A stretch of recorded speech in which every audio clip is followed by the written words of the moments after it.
might be even more tomorrow.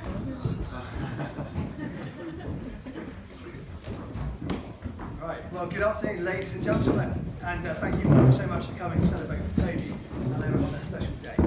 We are honoured to be here with you all in Burnsall, which I have to say is outstandingly beautiful.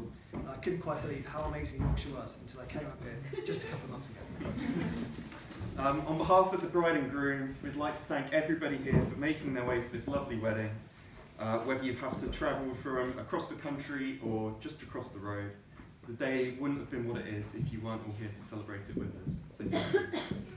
To kick things off, I just have to say what a beautiful dinner that was, and I think we should all raise a glass to the caterers for doing such a sterling job. Yeah. So to raise a glass to the caterers.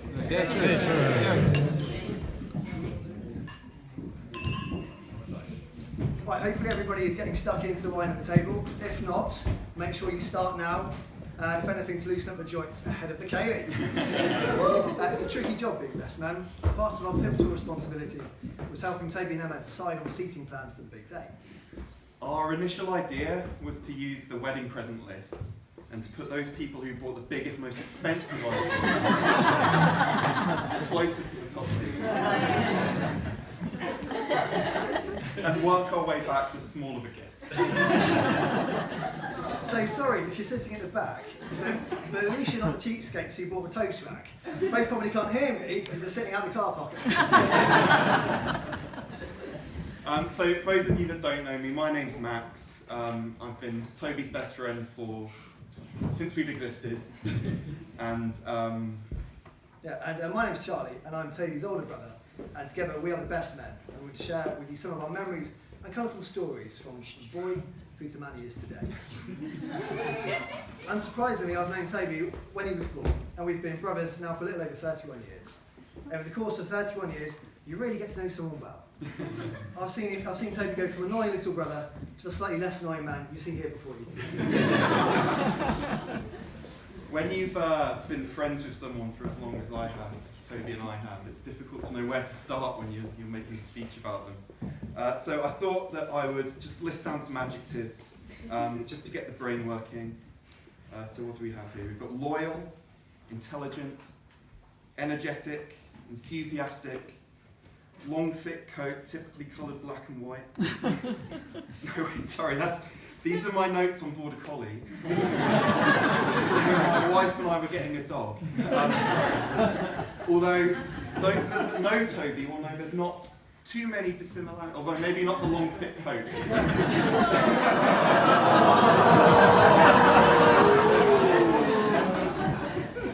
So forget that, sorry. Let's turn to a more reliable source of information in that case. His friends and family who are sitting here today and sharing this special day with us. Charlie and I asked around and we wrote down a few of the words which both used to describe Toby. We barely found a person who had a bad word to say, although there were a few. When I heard the words obstinate, tight, weird and obsessive, I thought, hang on, that's a bit rough. Maybe not entirely untrue, but possibly a bit unnecessary for a best man speak. Well, hang on, Charlie. If Janet and Andrew don't know him. So why don't we explore some of these words a little bit further? Yeah, let's do that.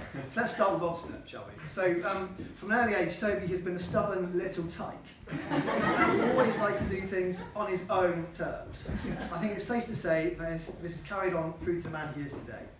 A classic example of this was when Toby was age 6 at our village primary school. Mrs. Fletcher, the class teacher, called him Mum and Dad, and she had something deeply troubling she wanted to share with them about Toby. Janet and Andrew were understandably concerned and rushed in to speak to Mrs. Fletcher to find out what the matter was. And she carefully explained to them that she was concerned that Toby could be deaf. It transpired that throughout lessons, he often looked blankly back at her, rarely speaking or acknowledging her at all.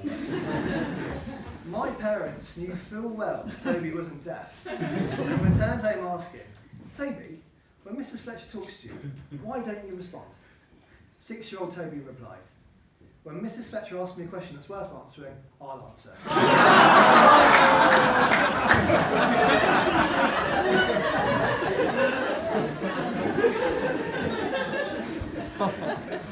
Toby's stubborn nature has gotten him and I in a few scrapes down the years.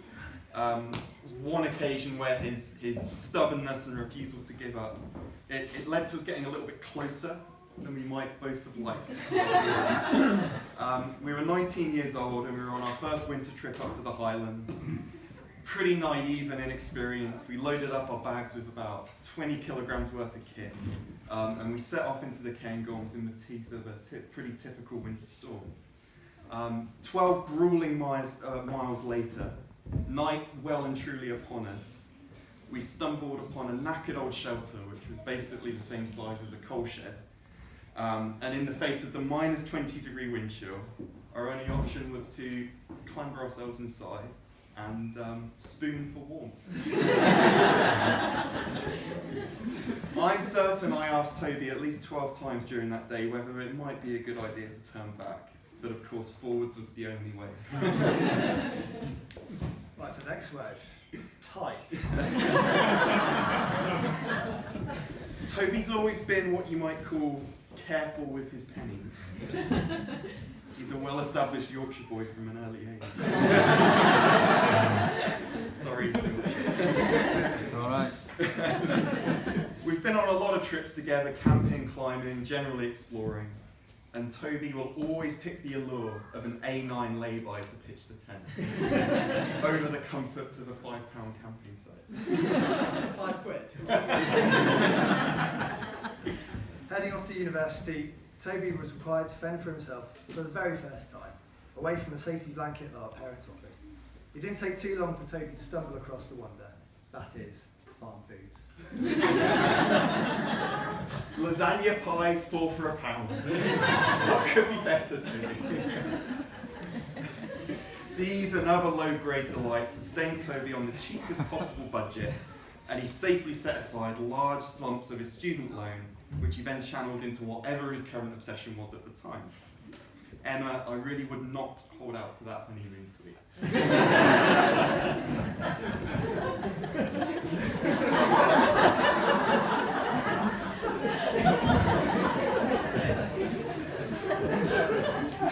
And now we come to weird. So that might sound like I'm being slightly harsh, but we have a handful of examples to back this up. Like the time that Toby decided he was going to become a hobbit. And for the next few months proceeded to walk around barefoot to harden up his soul. Or his Rayner's rugged traveller phase, where he decided he was going to eat witchy grubs, keep stick insects, and catch a large array of tropical diseases that included worms and scabies, which he even gave to me. We're not done yet. This is the longest one. Or the phase where Toby decided that he was in fact Scottish, must run in the family, and spent every waking hour listening to bagpipe music, drinking iron brew, even brought a piece of land so that he could officially call himself a laird. It's a gift. Oh, so I feel bad. Such are Toby's eccentricities that the skin-tight hot pants and Boy Scout shirt that we dressed him in for his stag do weren't so much a costume as a welcome addition to his wardrobe. You can look forward to those shorts on your honeymoon. And finally, we come to obsessive. Anyone who truly knows Toby knows of his obsessive characteristics, as he wholeheartedly pursues new hobbies within an inch of their life. When he finds something, he just doesn't stop talking about it. We're coming back to the border collie again, aren't we? So, towards the end of his secondary school years, Toby found climbing a sport that lit fire in his eyes, I think it's safe to say. Over the years, Toby has proved that being obsessive, you can actually become quite good at something. And despite breaking an ankle or two along the way, Toby has become a very competent and skilled climber, making close climbing friends in the process, from which many of you are here today. Scaring the living crap out of me in the process too. And me. Ultimately though, it's through climbing that Toby found Emma, having met through mutual friends at the Lancaster University Climbing Club. And if it wasn't for Toby being obstinate, obsessive, and maybe just a little bit weird, we wouldn't all be here today. But Toby, on a more serious note, despite your quirks, weirdness, and obsessive traits, you've been the best brother. and best friend we could have ever asked for. Don't ever change who you are, and make sure to continue channeling your obsessions as you go forward into married life. So just think, at the rate that you pinch your pennies, now that you're also marrying into Yorkshire, you'll be able to retire the whole family within 5 years. With a lifetime of lasagna pie. And now to you, Emma.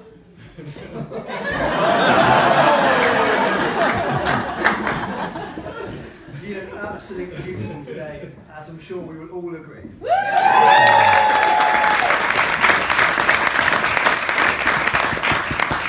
I am truly honoured to welcome you to our family. I still can't understand how Toby has managed to find a girl with exactly the same interests as him. You are clearly something of a miracle worker, with the patience of a saint. How you endlessly endure dangling on the end of a rope as Toby forces you up the steepest of climbs. I've seen the photos. Or as you burrow through the smallest of potholes that put shivers down our spines. You are clearly meant to be together and are a perfect match.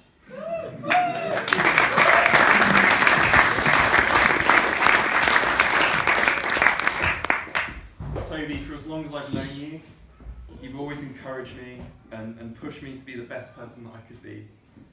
You've challenged me to expand my horizons, to try new things. And like you said, we've supported each other through every stage of our lives. I've always been able to rely on you in my darkest hours, and although I've already got 2 brothers, I've always thought of you as my 3rd.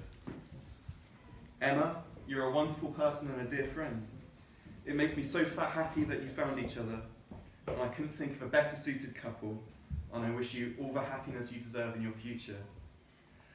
I'm also glad that I finally got someone to help me rein in Toby when he just has to climb one more route. Which, ladies and gentlemen, brings us to the end of our speech, leaving us with just one more duty to perform. Ladies and gentlemen, will you please be upstanding, raise your glass and join us in the toast.